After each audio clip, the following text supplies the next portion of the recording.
Yeah, so I just saw that Mike and Dave is on freevee. It's a really great comedy in a time where I feel like these kind of comedies are just not getting made right now. And also, I just gotta say, for the record, Zac Efron as a comedy actor, he's like a hot guy, and hot guys don't really have an expectation to be funny, and this guy is hilarious. Anyway, I want to talk about this idea of the two-hander, which is the sort of the odd couple idea. You know, you put a goofball or a rebel with a straight man. My brain automatically defaults to Chris Farley, David Spade.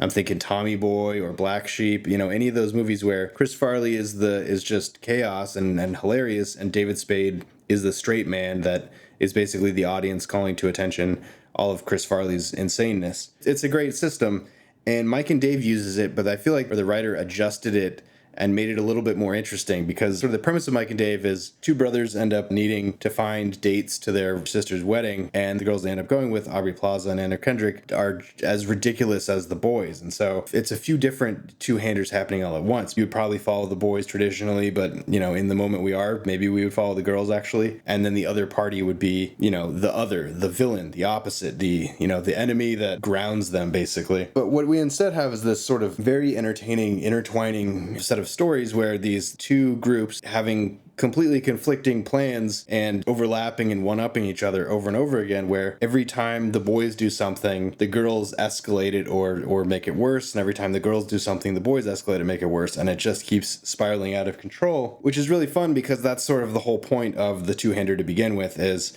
every time the goofy person does something that the straight man has to intervene, that makes it worse for both of them. They're each other's villains. The boys are the girls' villains, the girls are the boys' villains. But what you realize over time and as the story unfolds is the villains is just everybody else. Everybody's sort of not on their level. And so I guess I'm just appreciative that this didn't end up being just a bro comedy about Adam Devine and Zac Efron, or a chick comedy with Aubrey Plaza and Anna Kendrick, and is actually bigger than the sum of its parts, and it just became a very satisfying story. And so if you have a chance to watch Mike and Dave Need Wedding Dates on freevee, I don't think you're going to get disappointed. I enjoy this movie a lot, and I go back to it all the time because the writing is just so tight. Anyway, that's all. What do you guys think? Have you seen this movie?